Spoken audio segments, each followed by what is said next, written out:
Welcome to Running in the 70s, where we interview, meet, and get to know athletes of all kind who were running in the 70s. I'm your host, Matthew Kleinowski.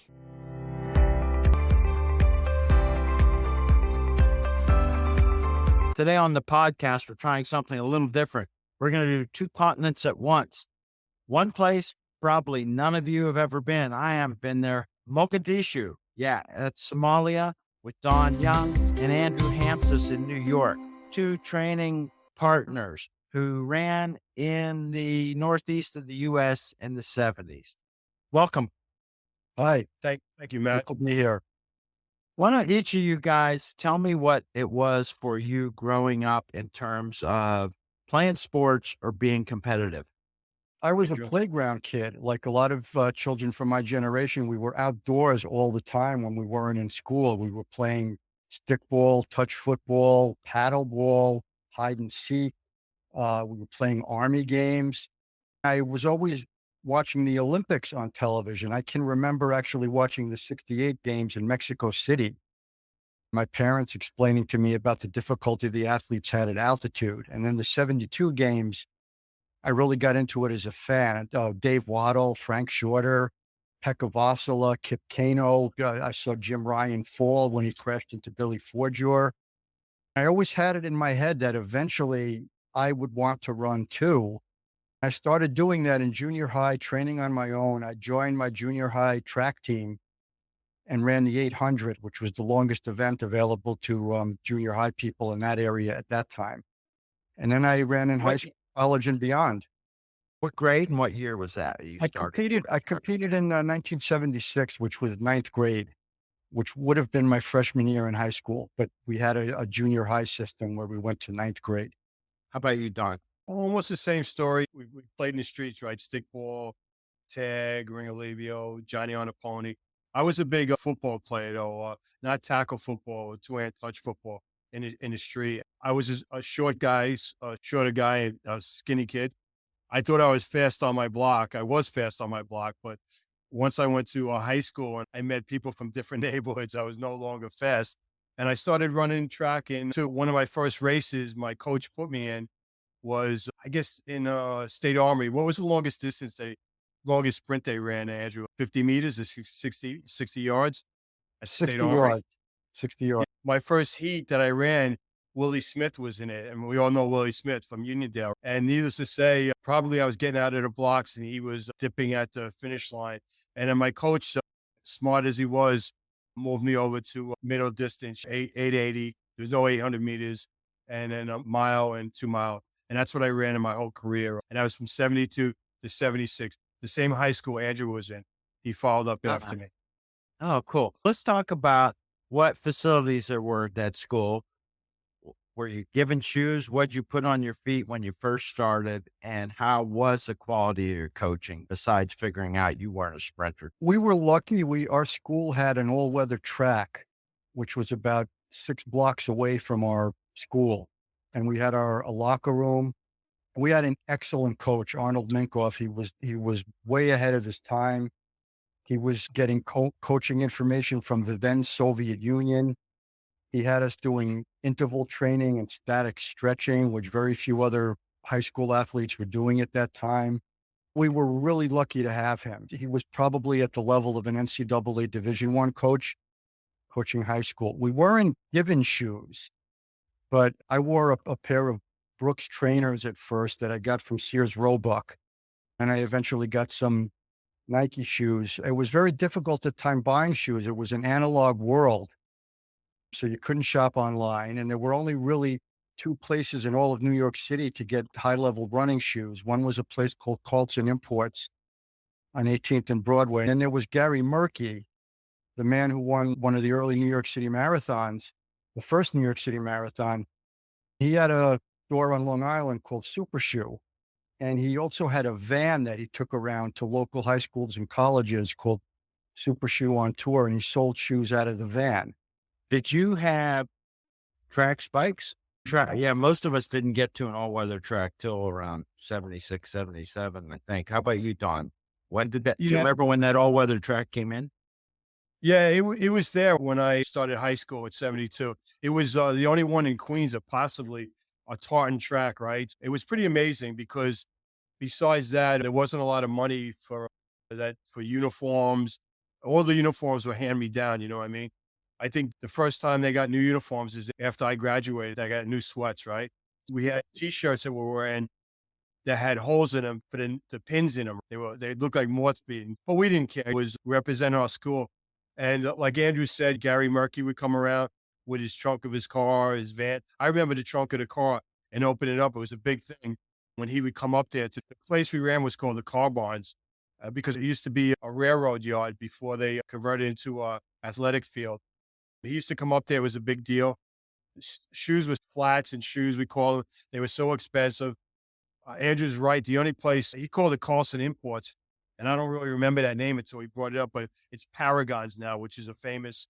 Everybody used to come in there during New York City Marathon time to buy. They always had the best flats and running shoes.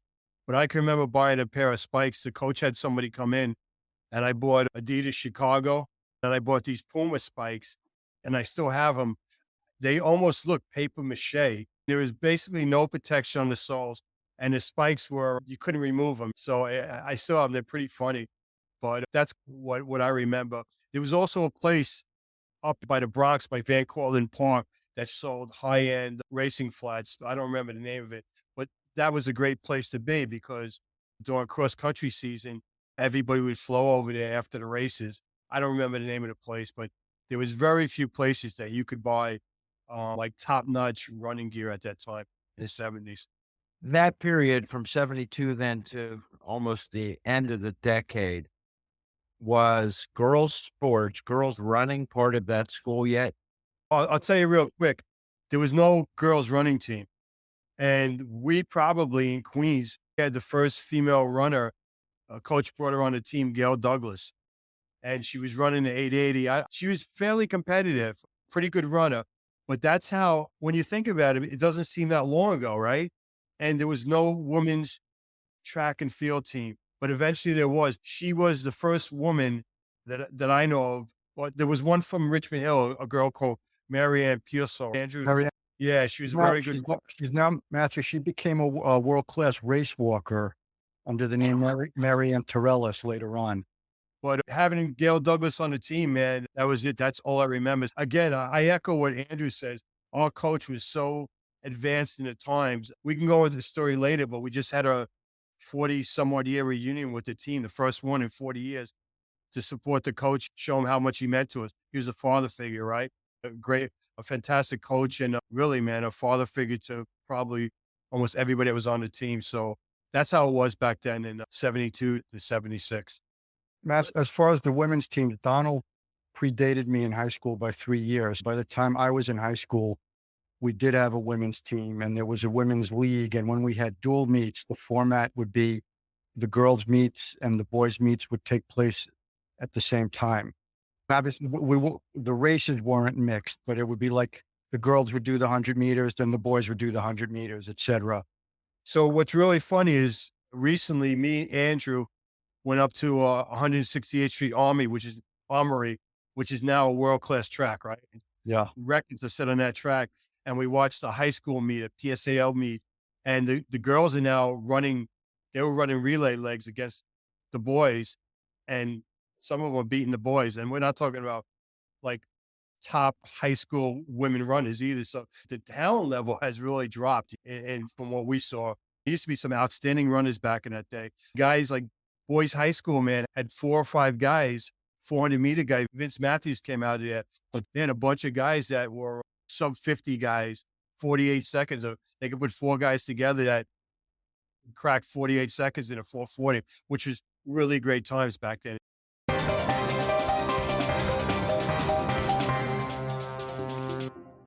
Let me cover the other just broad strokes of what the era was like. You had a good coach. Do you remember the mileage you did? Was nutrition at all a part of it? Matthew, I was a high mileage guy, and I believed that more was better. Even the summer before I entered high school, I was training over 10 miles a day. And I was doing extra workouts in addition to my high school workouts. Some of my teammates found out about it because they saw me running one night when they were heading to a movie, and they stooged me out to the coach, and he threatened to kick me off the team if I continued to do that. Wow. Oh, and he was How'd you work serious. that out? He would have done it, and I listened to him, and it actually helped me because we raced a lot. We raced a cross country indoor and outdoor season in the space of 10 months, and there was very little downtime between seasons. During cross country, we raced twice a week. We had a dual meet on Tuesday and an invitational on Saturday. When we did the indoor and outdoor meets, a lot of us doubled or even tripled in the meets. So we did work hard when the time came for it, but our coach also urged the importance of rest prior to a race so we weren't burned out. Did they have the 2 mile on the track when you started, Dawn? Yes. And was there a restriction to running that and other events in New York? They did have the 2 mile was the longest event in indoor and outdoor. Yeah. So there was no restrictions, Matthew. But I'll echo something that Andrew said. Our coach was so far ahead of most coaches in his thinking and trying to protect us that my co-captain, Ray Susi, told a story at the reunion, and he was right about this, that we had heard that one of our rivals, Richmond Hill, was doing double workouts. And we're talking about young guys that 14, 13, 15, maybe, body's still growing. And Ray went to Coach Mink and said, "Hey, why don't we start doing double workouts?" And Mink was like, "Your body's not ready for that type of stuff. You don't need it." So he was trying to protect us, man. He probably could have got more out of us at that time, but maybe burnt us later on the other end or caused type of injuries, Achilles injuries or knee injuries. You got to remember, we were running on cement all the time, and we didn't realize the damage it caused with these thin-soled sneakers, basically. He was really protective of us in that respect. And myself, I did bull crap miles, man. I basically enjoyed the team atmosphere and being on a team. It was one of the greatest experiences I've ever had in my life. I'm a true believer on team first in everything we do. And I learned that from being on a Cleveland high school team, that I just did enough to get by. I wasn't lazy, but I enjoyed, I was a guy that would go to the movies or play football, other things, but I enjoyed being around the guys. And I only got better really after I realized how important running was to me when I got out of school. I was running on my own. Then also when I hooked up with Andrew, he was out of high school and we started training together. But my career in high school, if I would have paid more attention to it and more focus, would have been better. But I really loved that team, man, and work and being around those guys all the time was a fantastic experience for me. Matthew, also the Go ahead. concept of easy running that exists now, like the 80-20 formula, was unknown back then. When we did do distance runs, we went fast. We were not lollygagging it. We were going somewhere around 6 minutes per mile. Maybe we'd get aggressive towards the end and get into the 550s. So when we did run, we ran hard. What about the weight room? Did you guys go into the weight room? No, not Matthew, I was a weightlifter before I was a runner, not a competitive weightlifter, but I was able to bench press 165 at a body weight of 115. And I was deadlifting and squatting over 300. And Coach Minkoff didn't want me doing that. He said it was making me too tight. He said I ran like a clockwork toy soldier in the upper body. And he forbade me from lifting at all, but I was doing some of it anyway. How's it? I felt the strength helped me. How successful were your teams, and what were the best things you guys each accomplished through the end of high school? our cross country teams and his legacy, really, because when I got on in indoor season in my freshman year, so I missed our cross country, and they had won the cross country PSAL Queens cross country championship, and they won it the year before too. My sophomore year was my first season running cross country, and we won it 2 or 3 more times after that in a row. And then obviously Andrew followed me up, and they ran and won it again. So our cross country teams were top level. Eventually, we never had sprinters, right? We had one sprinter and we had mostly distance. Eventually, though, they got like on Andrew's era or teams, they got a well-rounded team with field event guys and sprinters and middle distance guys. but we just had distance runners and we won cross country every year. So very successful. Two things. When the first time I broke 5 minutes in a mile, it was at St. George University. I remember coming up in the stands, the coach, how happy and excited he was for me. And I told the story. They gave me a medal about this big. It looked like really a religious medal. And I went home that night, man. I couldn't put that sucker down. I was rubbing it. I couldn't believe it. And the words of the coach was like, man, how great a runner you're going to be in your sophomore and junior and senior year. And then the other thing is, I was lucky enough to be on a relay that we broke the 2 mile relay record. Wasn't nothing outstanding, but still was a school record. That's for me. And being a captain was the greatest accomplishment.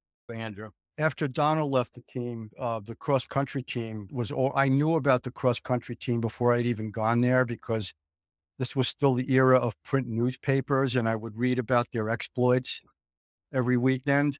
They were undefeated for 3 years by the time I joined the team, and that continued for another 2 years. We were also a city champion in cross country as a team. I was a county champion in cross country my senior year. I was a county champion in the 2 mile indoors, and I was a course record holder at one of the courses we ran in the city, Cunningham Park. It had a weird off distance of 2.97 miles, and I did that in 14:34. My senior year, I was named to the all-city track team, and the best thing about that was at the dinner where the awards were given out, Harrison Bones Dillard was and it was really inspirational to meet him. For me at that age, it was like this Olympian had come down from the heavens to greet us mere mortals. By the time you guys finished high school, how had the drive of competition among your team and with your competitors? You guys were, the teams were beating everybody. How'd you get along with the competitors, and what was that competition feeling like? We had our rivals, right? Richmond Hill was one of them, and Van Buren, Hillcrest. But it's funny, man. When we would do outdoor season and we changed it, we had our own locker room right down by the car bonds where we had that Taunton 440 track. Now I think I'd be yelling stuff across at them like, you suck or whatever. There was never none of that stuff. You know what I mean? I don't ever remember ever like bad words being, and even though we were rivals and hard rivals, but there was never any of that back and forth, man, with each other. You went out there and you ran. And another thing, I think Andrew has a different thing on this story, but we weren't friends with him. Like, I never worked out with any guys that went to any schools. We didn't really socialize. Like, you see a guy and maybe you ran a race with him individually and you say hello, but there was no like putting your arm around him after the race and say, that was a great race, or we sprinted to the end. You just went your separate ways. You went over with your team. And when your team was getting ready to leave, you left. But nobody ever mouthed off to each other, man. It was pretty good sportsmen like that. That's what I remember. Yeah, similar here, Matthew, but I was a bit friendlier with some of my rivals than Donald was, and we did speak during warm-ups and after the race, and we did give handshakes and hugs. If I was beaten, I would congratulate someone. They would do the same if it was reversed in a different race. In my senior year, when I won the county cross country championships, when I took the lead in the race, the guy who I left behind, as I was taking off up the hill, he said to me, "It's your race, Hampsas." It's nice. That's cool. What was your worldview then, each of you, as you come to the end of high school, that running is going to play in your life? I still had the drive to continue, and I wanted to just keep improving and get into the best environment I could. Although it was a rude awakening for me, because although I was an ace regionally in high school, I was not that good nationally, where I could get to a school like Villanova or St. John's. I wound up going to New York University for academic reasons, and their track team was pathetic. We had this extremely apathetic coach. So my best running was really in road racing after that, although I did continue to compete in college, and I did win a conference title in the steeple and the 5,000. So were you a walk-on? Did you get any assistance? I had academic tuition remission at NYU, and I wound up transferring to Queens College, which was a city university, and they had a better track team, although not by much. Don, what kind of student were you? I was a terrible student in high school. really bad. The only thing that kept me in school was being on the track team because if you failed 2 classes, you were off the team, and the coach was pretty strict on that. So I had to maintain. A few years ago, I found my old report cards, and I don't even know how I showed these to my mother or father, man. There was F's and D's, and I get an A plus in gym because we would play in sports, but they were terrible. And I went away to college too, and I went away down in West Virginia. I went as a forestry major. I went with the intentions of also running on a team down there. They had no team. So I went from running and being around a team environment. Team meant everything to me, to going away to college, not knowing crap. I was the only New Yorker down there and not running. It was real difficult for me. Real difficult. Which university? I don't even know if you call it a university, Matthew. Glenville State in West Virginia. Okay. I was the only guy down there from New York City. There was 2 other guys from New York, and they were upstate guys. Back home in New York, we don't even consider ourselves. They're not New Yorkers, and they don't like us, and we don't like them.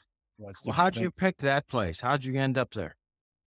I didn't know what I wanted to do. I wasn't an academic guy, smart guy like Andrew, working class family. And I was going to go in the military. My dad was a Marine during World War II. I got an offer for running in college, if you want to call it that. But it was a letter that Queensborough Community College, the coach, and this had to be my coach that did this because I wasn't on nobody's radar for anything. I was just a regular runner in high school.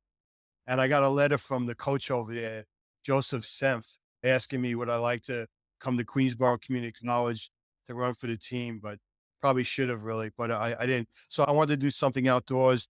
At the time, there was only 3 colleges on the East Coast that majored in forestry. One was Syracuse, one was Paul Smith in Vermont, and Glenville State. And Glenville was the cheapest. My father had a heart-to-heart talk with me, like, we didn't have the money to go to a community college, go or Queensborough. And I remember saying to him, this is the first time in my life I bucked on him. And I said to him, nah, man, I want to go down here to forestry or I'm going to Marine Corps. My father came out of that period of World War II where Marines, everybody, now I deal with the military all the time. You can learn great trades in there, right? You can come out and be a rocket scientist, an astronaut.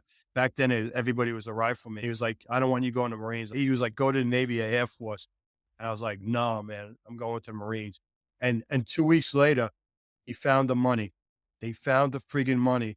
And I went down there and I flunked out of college. Flunked. I came home. What am I going to do? That's how I got down there. And then there's a story after that.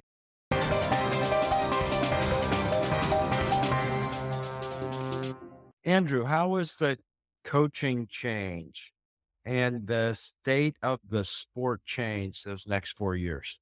I won't name my coach at NYU, but he was just in it for the paycheck. He would not show up at training. He would show up so late to take us to meets that half the team missed their events by the time we got there. The training that he gave us was absurd. Like the amount of volume he gave me to train at was so low. It was basically like a sprinter's training. So I was doing other training on my own to make up for that. And that was a shock and a huge disappointment also. You moved up in distance. Steeplechase, did you do by pay too? Yes, I did. To jump on that, the bad coach that Andrew had in college, I can't believe the amount of time that our coach Minkoff put up for us. We'd go to a meet on a Saturday and he would be there from early in the AM to late in the PM and he wasn't getting paid no money. You know what I mean? They got their coach, whatever they got paid to, I don't know, maybe just because he was a PE instructor, maybe that was it. Because he had a background in track and field. He was championship for Maccabea games. He was a really high level runner, but the amount of time and effort he put in on to go into meets with us when they were all day things was pretty amazing. And then you hear the other side of the coin with Andrew's story, where the coach was like, "Man, he really didn't care. Maybe he's getting an extra stipend or something like that." So two ends of the coin on that one, man. The problem we had at my college, Matthew, was that old story. Our coach was friends with the athletic director, and that's how we got the job. If the team had ever complained to the athletic director, it wouldn't have resulted in any changes, and all of us would have been on the coach's shit list then because it would have gotten back to him who complained. This sounds like a few old running books we've read. Yeah. How did you guys then become friends, training partners develop your relationship together? Don, I just oh, thought, and I'll leave it to Andrew. I don't know. I know Andrew was on the team, but I don't know how he hooked up and started running. I know he used to play a little football with us. That was the big thing with the guys that didn't run anymore. We played games on Thanksgiving, and I'll lay it to Andrew. But I don't know how we started doing workouts together. I don't remember how it started. yeah, I don't remember the exact first time I met Don, but I did know he came to a few of the practices and meets after he had graduated. And I was in my senior year, and I was introduced to him by some of the runners on my team who had been teammates of Arnold. And then eventually we started training together and racing together as well. While you started racing and training together, who was figuring out what your workouts were? How did you guys coach each other, yourselves? How did that work? It was Andrew. I just followed along what his training schedule was. I had gotten the book Running Your Best by Ron Dawes, which became my Bible. I learned a lot from that book. And I think a lot of other people did too, because he was a self-made runner. And I followed the schedules in there religiously. He was a marathoner by the Yeah. time he wrote that book, too. So, what was your racing plan and goals, or what kind of races were you running then? I would figure out my schedule almost a year in advance. And I would then have a base phase and a periodization phase and a peaking phase. And there were a few times a year where I was targeting certain races. Although Ron Dawes was a marathoner, that book had training for 1,500 on up, with the workouts and the mileage tailored to what distance you wanted to do. When I was following the marathon program in that book in the early 80s, I was doing 130 miles a week consistently. What were you finding? What were your earliest races, marathons or any races on the roads or meets? Entry fees, rewards, how many women were showing up? What was that like when you broke in? It was right around the 80s starting, I guess. I had done road races as far back as 1977, and the fields were smaller. Entry fees were a lot lower. You could enter some races for $5. There were women who showed up because there was a species that no longer exists, the hardcore amateur, I call it. These were people who may not have been terribly genetically gifted, but they still trained hard. They did intervals with a club. And when they showed up at a race, they ran at 100%. You didn't have people treating road races as mobile street fairs and stopping to take pictures for Instagram or walking. The only people who walked in those days were people who got injured and had to get themselves off the course. So everyone took it seriously, and there was more quality at the top of the field. No matter whatever small town you went to in the tri-state area, somebody was going to win that race at a pace of under 5 minutes per mile. Somebody was going to run 24:30 for 14:40 for a 5K. And people took it seriously. What was your mileage? Were you doing that in high mileage training? No, and I often wonder what I could have done with that. I was a low mileage guy, even when I ran with Andrew, because like he'd do a double workout or push something out on a weekend, like maybe a 20 miler. But every time we ran together, it was very high tempo. So I'd show up, me and him lived close together. We meet on a street corner, and then basically, what we're gonna do tonight? He was like, we're gonna run a 10 mile, we're gonna run this, we're gonna run this route. And we ran it at a high speed. And really, most of the time, and having full blown conversations, it was sub 6 minute miles all the time. Slow would be like 6:10, but it was always up tempo pace. And maybe my highest mileage was maybe 50 miles, maybe, Wow. but it was always high quality. Andrew, you're planning out a year at a time frame. How many races were you getting in a year then? 15 to 20. If it was a longer race, like a half marathon, I would need 2 weeks recovery just to get back into full training after that. So you couldn't race too often. If I was running a 5K, I might do 2 5Ks within a 1 week span. And what were you doing in the rest of your life? How did you fit in this training and racing? It was difficult because after college, I was working full time as a journalist. So it was a very ascetic lifestyle where I was waking up at 4:35 in the morning to get a run in before work. Then as soon as I got home, I did another bit of training and I tried to get to bed by 9:30 or 10. And then in there, you had to do all the other things that one needs to do in life, like pay bills, get a haircut, shop for groceries, eat. It didn't leave a hell of a lot of time for much else. I was hyper focused on what I was doing. Darn, let's talk about getting through college then. How did you change as a student and where'd life take you in the first steps after that for forestry? I like to say my grade point was sub basement. That's how bad it was. I think I had one D, a bunch of Fs, and withdrawals. And there was the era of smoking a little weed too. I'm away at college. I never drank in my life. So I started partying a little bit and drinking. I came home heavy, not fat heavy, not in shape. My dad had passed away right before I went away to college. So there's no more focus or discipline. So it wasn't coming home. I didn't have to explain to my mother because my mother was in sorrow about how I failed this class. You know what I mean? So I was lost. And then when I came home, I did all these type of jobs. Like I was a teamster, like unloading freight cars. Well, I drove a taxi part time, the old yellow cabs, the big ones, during the taxi driver era, the movie. It's the same shit, man. I drive it 6 o'clock at night, so 6 o'clock in the morning. The young guy in these cabs and picking up junkies and prostitutes and almost getting robbed, man, just to put money in my pocket. And then the buddies that were on the team with me, we continued our friendship and we would go out and get drunk on the weekends, like Friday and Saturday. We go to the clubs looking to meet girls and we'd be drunk on not just to drink, have a couple of drinks, but come home like wasted and then get up and do it the next day. So life out of control until I got back into running again. And then I refocused and I couldn't do that type of stuff. But I had a period there where it was could have went bad. Maybe it's hard to simplify this the way I ask it, but your identity as an athlete or as a runner, did that disappear and resurface?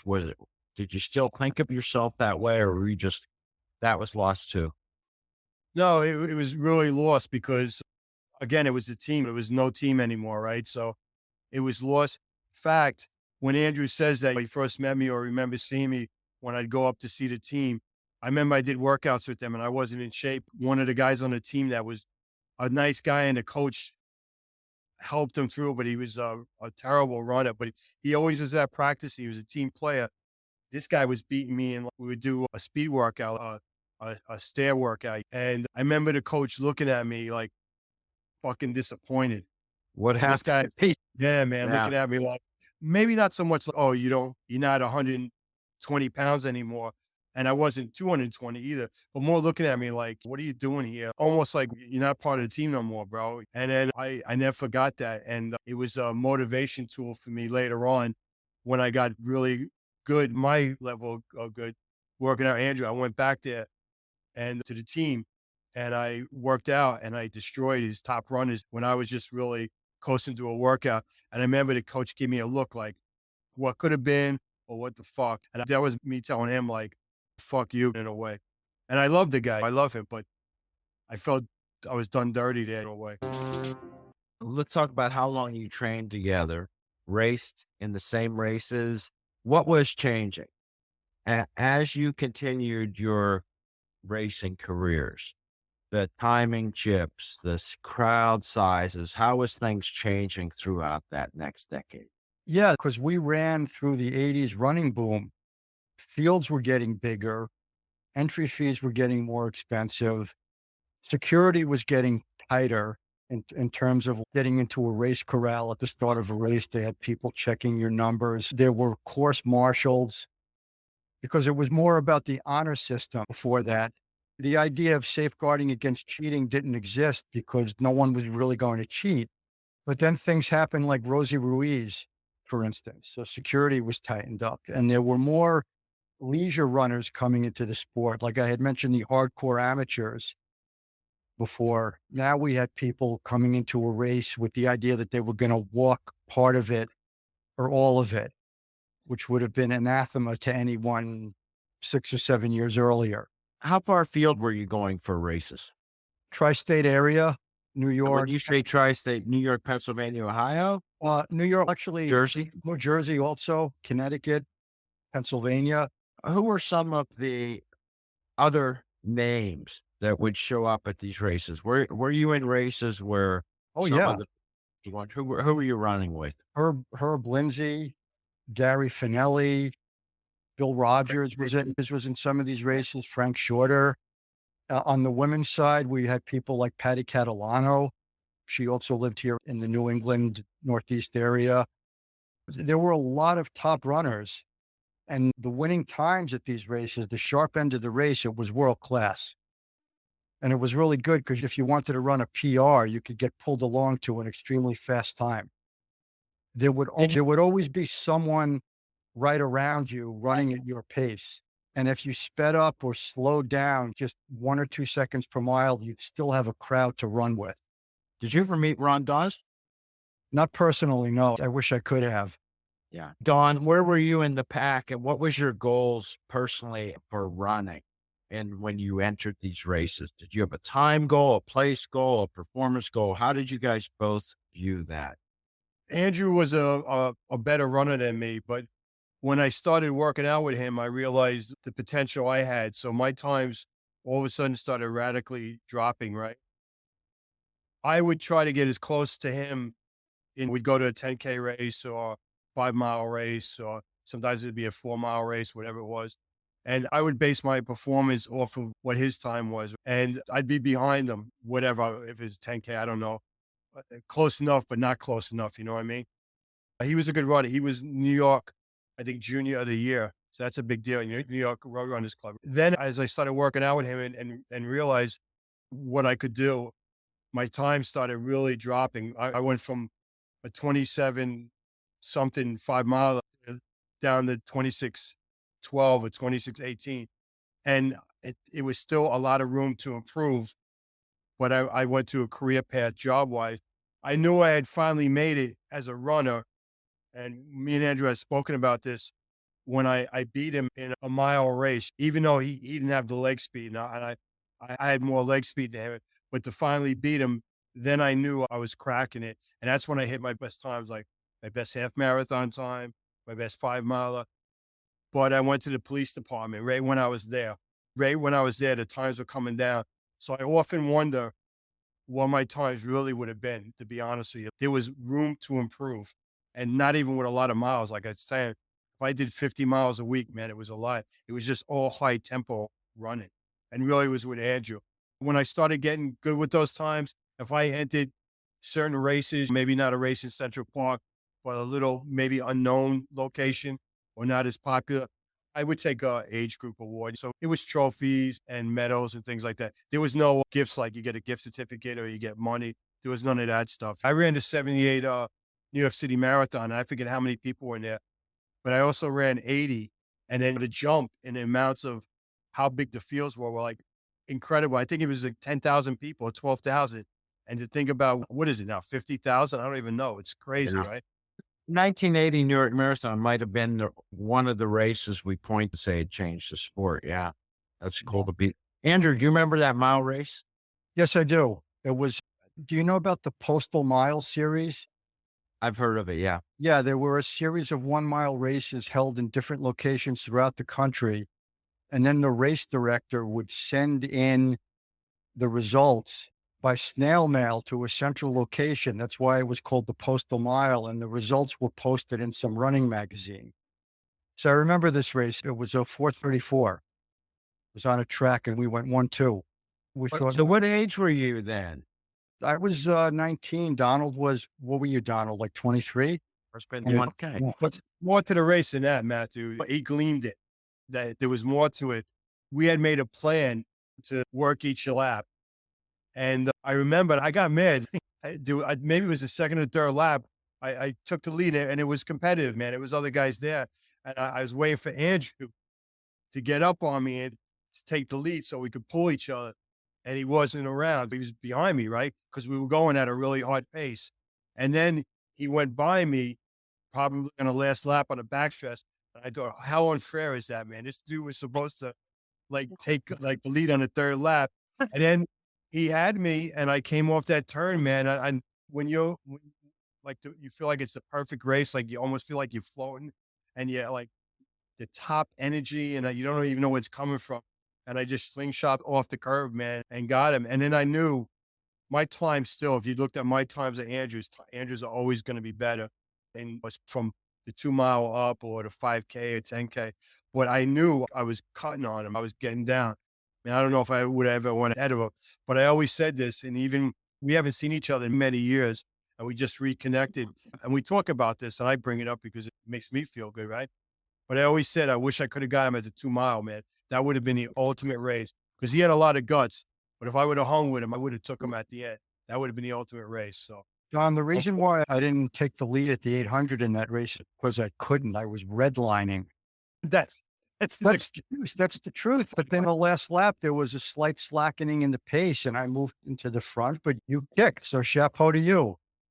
yes, yes. It's good that it was only 40 some years ago because you remember it so vivid. How could you not, though, man? I mean, Oh told yeah, me- oh yeah. that told me that I was a runner. I told Andrew that when I did that, I finally acknowledged in my head I wasn't a guy through high school who was just running to be on a team, or I wasn't that guy that came back and couldn't really run anymore. That was like went down the run on the track, and the worst guy in the team was beating me.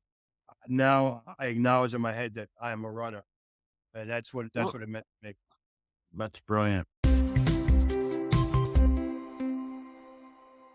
I wanted to ask each of you what then went on with your career. How did your career, the rest of your racing career, unfold and come to a point where there was a drop off, and how did you deal with that? Where your ability to perform at the level you're used to changed? What happened with me, Matthew, was one of the things that attracted me to running was the idea that here's a sport where the only limiting factor was how hard one was willing to work and how much guts you had. We're talking here mid 1970s. I didn't know about the importance of genetics. And even if somebody had told me that at the time, I probably would have had the hard-headed attitude of, I'm going to prove you wrong. I reached a point post-college where despite all that training I was doing, the 130 miles a week, I never got the Olympic trial qualifying time that I wanted. And I got very depressed because, as I said, I was living this very ascetic lifestyle. And I began to think, what am I doing this for? I'm basically having no life to be a decent regional level runner. And it took me from the time I decided to retire from competitive running to the time I actually did it, took about a year, because I still had this idea that all of the mileage I had put in during my life and all the hard work I had done was eventually going to pay off like a financial investment, like all the interest was going to come due. And suddenly I'd break through on the other side and I'd be running 10K in 27:30. And once I realized that was never going to happen, it was really depressing because my whole identity was wrapped up in being a runner. Running wasn't part of my life. It was my life. I felt like if I stop running, my life is basically going to end. What else am I going to do? So when I decided to stop, I didn't just quit. I started going to races and underperforming because mentally I wasn't there. Then I went to one race and dropped out after about 100 meters. 2 weeks later, I went to another race. I warmed up and didn't start. 2 weeks after that, I was headed to another race in my car, and I got off the highway, turned around and went home and didn't do the race, and that was it. And I stopped running. I got into cycling after that because I love being physical, whether it's cross-country skiing, cycling, hiking. I'm never going to be a sedentary type person. And I wound up bike racing and doing duathlons for a while. But my running training at that point was just 3 times a week to get the legs turning over for the duathlons. And that was it for competitive running. How far afield were you having to go to get duathlon races? Again, in the tri-state area. And I was good enough. It was 5K run, 40K bike, another 5K run. Still at the time, I was good enough to do like a 15:40 first 5K and 16 and change the second one. So I was qualifying for nationals and I was doing nationals, but in nationals, I was pack fodder. In the local races, where were you at the end of the first 5K usually in to do right it. up front, like top 10, maybe even like top 3. Yeah. I also continued doing stair running for a while because of my small size and very high strength weight ratio. I was very good at hill running, hilly races, and that's why cross country was my best discipline. So the Empire State Building, I finished top 5 on 2 occasions, top 3 one time. Do you know Marcy Schwam? I think she might have Yes. been. Oh, Marcy? I've Yes. interviewed her. Okay. She went to my university right before I got there, and there was no women's team. She ran with the men's cross country team, and she was a varsity Division II tennis champion. The team maybe lost one game, but then she turned into the monster world record setter at ultras. Yeah. I have a picture of her, one of the Empire stair runs. That's great. Yeah. She was a Nice. beast at ultra running. She would beat a lot of men. Yeah. She could run 24 hours on the track. Yeah. No problem. She would just like mentally, she liked going around. I can go in circles. She had it mentally. Where'd your life take you, Don? I joined the police department. I remember going to the academy, and this is after me and Andrew working out for a couple of years. And when we did PT in the academy, I destroyed these guys. And then we did the obstacle course, and I set one of the fastest records in there.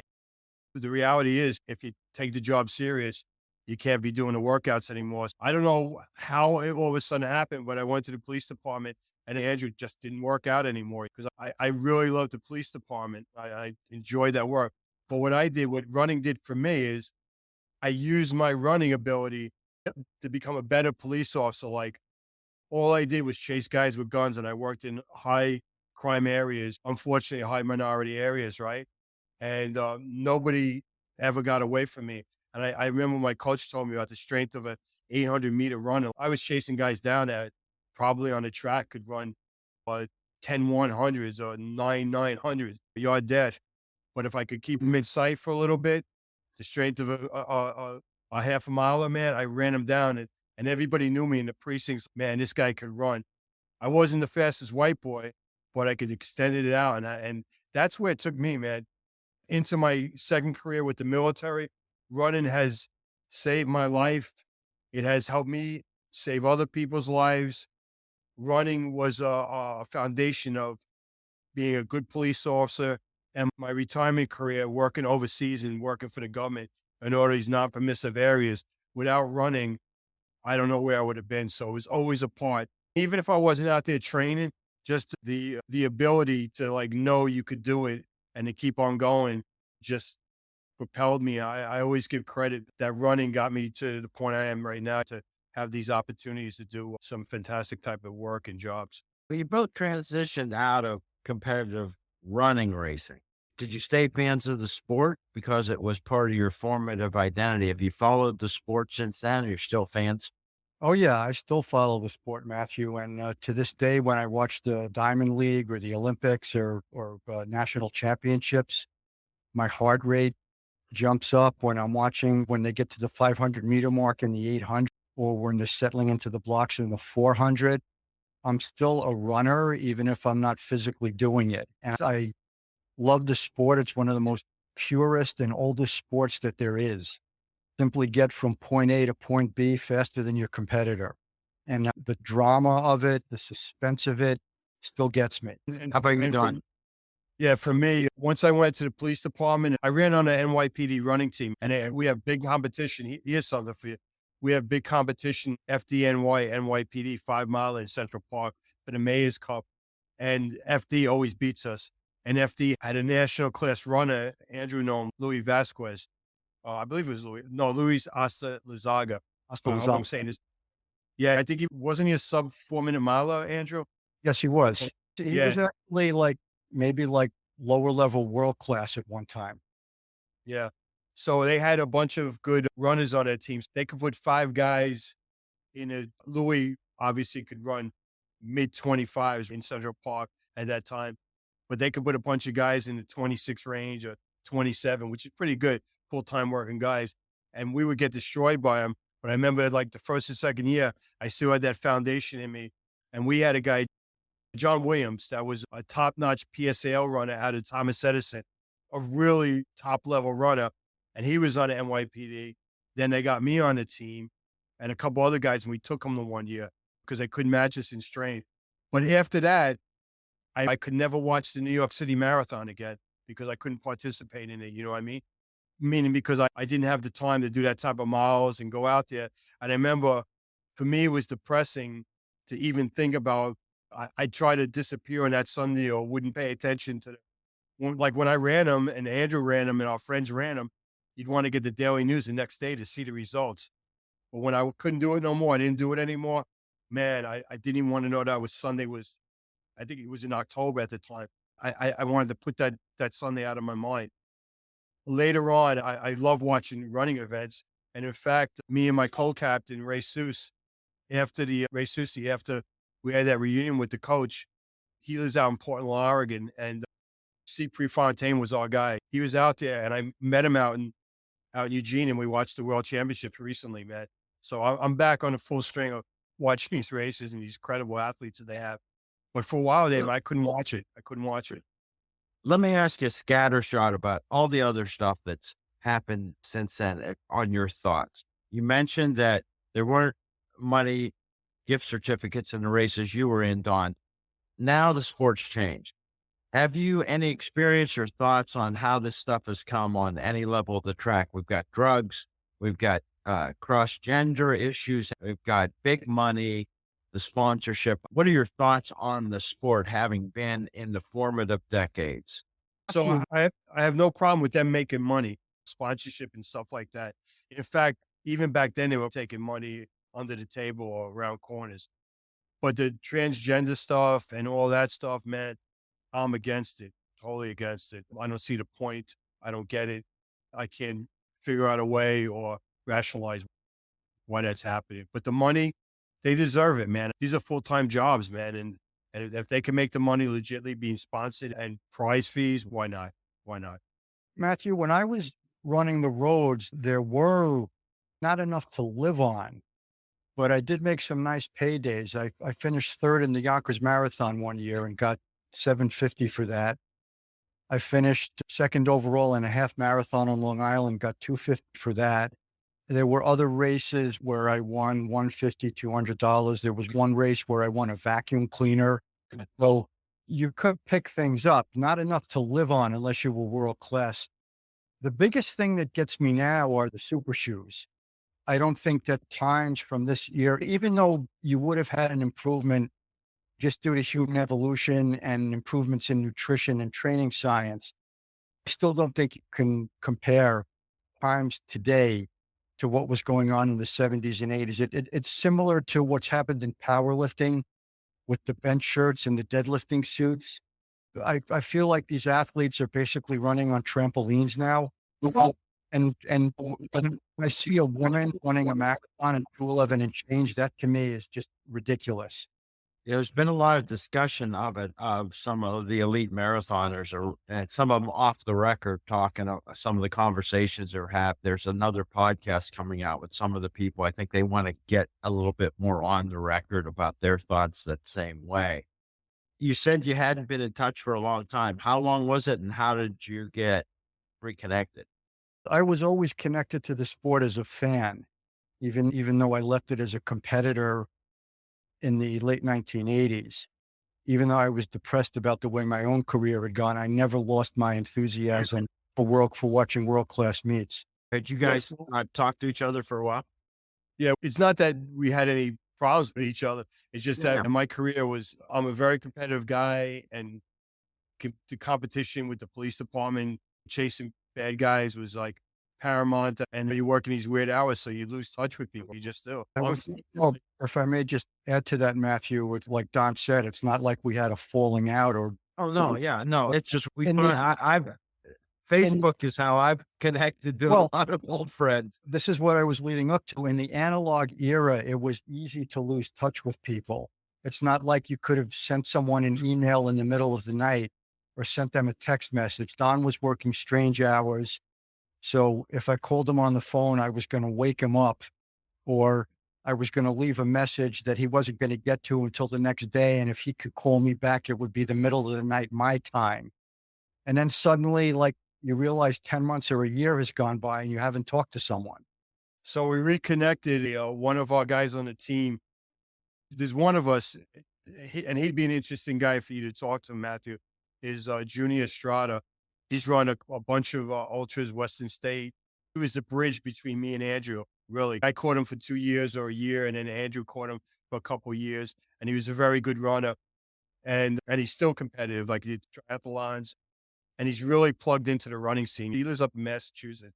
Good friends with Bill Rogers, good friends with Frank Shorter, a bunch of those Massachusetts guys, Bob Hodges, all those guys. So long story short, his co-captain, friends of mine and Andrew, Lenny Philly, a really good runner, passed away, pulled a heart attack and died. He reached out to a couple of us. Then I started reaching out to other guys via Facebook. And some of us were smart enough to realize that we're getting older and guys are dying. There's a desire for some of us, I wouldn't say all, but for some of us to see each other again and just to share that time that we had when we suffered in a 10-mile run. And afterwards, we were so happy we did it, ran on air. From that sad time of losing Lenny, it reignited a bunch of us, like 20 some odd guys from different eras of the track team. All these guys were champions on the cross country course of Van Cortlandt and Cunningham. And we decided to do something. And thank God the coach is still alive. And we had a reunion with the coach and the guys. And it was a really fantastic evening, man. Sharing spirit, the coach, what he meant to everybody. Now, because of that, I'm reconnected with Andrew and a couple other guys. And we try to, my co-captain, Ray Susi, me and him talk, and a few other guys. So that's how we got reconnected after so many years. That is the case for other people. I think it's great talking to you guys. You're very good to chat with. You have some vivid memories, and it's fun to see the interplay. A lot of people are going to relate to your stories. This podcast is interviewing people who ran some point through the 70s. It's of interest to them. There's people from where I grew up and ran early, the Edinburgh College guys. Jeff Foster's now a world champion bench press. He became a power lifter, right? And he said, I'm in the wrong sport. I should have been powerlifting all my life. I talked to Lorraine Moeller, who Ron Dawes was married to in the early 80s. So there's so much interplay, and people are going to really enjoy listening to this. Jeff Foster listens, and he relates to all the stories and the memories too. He was going to really appreciate this. I related to Jeff Foster's story because although I didn't compete in it, I too got more seriously into powerlifting after I stopped running, and I'm still doing that. It's a great sport. You guys are great for interviews. Have you done interviews before? Yeah. Yeah, you're a journalist. Are you really good? Is there anything else? In the mid 70s, if you were a runner and you went out to train, so few people were doing it at that time that the public would see you and people didn't know what you were doing. They didn't know if you had snatched a purse and were running away, or like, why is this loon running down the street? It was really odd for the general public to see. And it was not something a lot of people could relate to.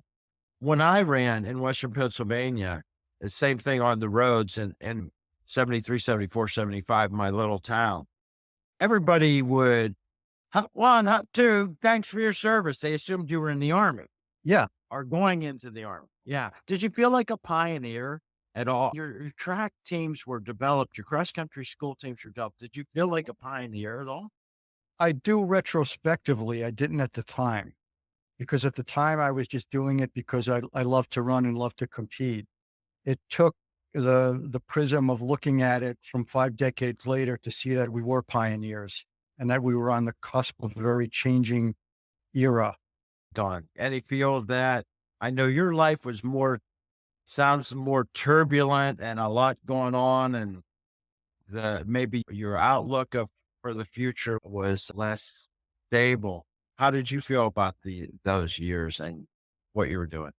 I tell you, man, again, being with a group of guys that all have a common goal, there's really nothing like it. There's really nothing like it. The friendships, the fun times we had, man, unbelievably in crime city, New York at the time in the 70s, as 13, 14-year-old kids, we'd all meet and take a train from Brooklyn or Ridgewood all the way up into upper Manhattan. Like our parents let us, a bunch of these kids, and there was never problems being on late at night coming back, 11 o'clock, 10 o'clock at night. And the fun we used to have on these trains, man, especially like you take over a car, but not the rowdy fun they do now, but just the laughing and the camaraderie. But I never thought of us as pioneers. Even thinking about that now, I just don't and make that connection. Of course, we were in a crux of the running boom. We caught that. Fix's book, James Fix's book, and these races that were just exploding, and really road racing, man. That exploded. The Americans were the best back at the time. Remember Herb Lindsay and Craig Virgin, man, and Pat Porter and all these guys. It was just a fantastic time. I'm glad I was a runner. I always considered myself a runner. It has helped me throughout my career and taken me to places that unbelievable, allowed me to be successful in my job. And I'm so appreciative that I got pushed to join the team. This a little bit dark, but something else that happened from that decade forward was the rise of recreational drugs. And there have been runners in our greater community that have had their lives crashed because we're just humans and people too. And sometimes you will hear about stories and say, is that part of the end of the glory days, the end of things? Are you aware of people in the community you ran with? Were there some crash and burn stories too? I could tell you two quick stories. I caught the crack epidemic on the police department. It was like 1985 when crack just devastated the city and violent crimes went up in Williamsburg, Brooklyn by the projects. I started as a housing cop. I grabbed a kid that was a young man, whatever, that was buying crack. As I get him to the car, whatever, he looked like a homeless guy, real skinny. I started talking to him like, I know this guy. And he was a Brooklyn Tech runner that was a top sprinter for Brooklyn Tech. And man, I obviously let him go. But I talked to him. I said, I remember you ran for Tech, Brooklyn Tech. And he was like, yeah. And I remember feeling so bad about it. And then later on, so I retired in 2002. I say 2001. I won't say his name, but I'll just tell you, he used to be the world record holder in a 400-meter hurdle before this, the guy from Norway. So you can imagine who he is. Got the same last name as me. I pulled him over. In Manhattan, and they were buying drugs. He had a bunch of misfits in the car. The reason why I pulled him over, there's a couple of reasons, but I was intrigued because he had a U.S. Olympic license plate on the car, and he had the Olympic edition on, I forget what type of car it was, on the side of the car. I never seen that before. And it turned out to be that guy, and they were going uptown to buy weight to go back into Jersey. And I knew there was stuff in the car, and I knew who he was once I saw his name. And he tried to give me a baseball card with a signed autograph on it. And I just told him, hey, man, how would this look? How would this look? And I didn't say what he had in the car. I didn't want to look in the car. And he was like, yeah, man. I said, no. I said, you got a one-time deal. I says, you can't let it happen again. And I gave him a play. So the demon of drugs, man, it can happen to anybody. It is what it is. And I hope he got healthy. I don't know. Andrew, what was your journalism career focused on? Originally, I wanted to do cultural reporting, and I wanted to follow the route of Kenny Moore. I figured my idea when I first started running, I had this long-range plan. I would write first-person stories about the track meets I was running in Europe, and I would do more general interest journalism, and from there, I would go into fiction writing. And I did do that, but not at the same trajectory as Kenny Moore. I did it minus the running in world-class meets in Europe. It's great. You still writing? Yes, I just finished editing a book about evolutionary biology as it applies to Creative Commons. And last year I co-wrote a book of film criticism. I do spoken word performances that I write myself. I've had some plays performed here in New York that I've written. So I've been doing that all along and continue to do it. Oh, that's brilliant. Another guy from Western Pennsylvania, he ended up with the whole gang in the Boulder end of the 70s group.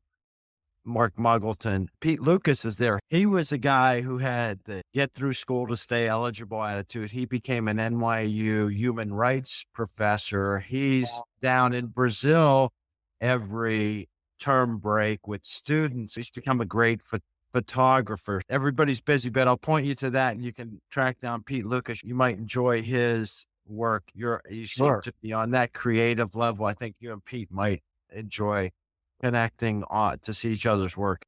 It could work for you guys. Was that good? Yeah. I had a lot of fun. The time flew by.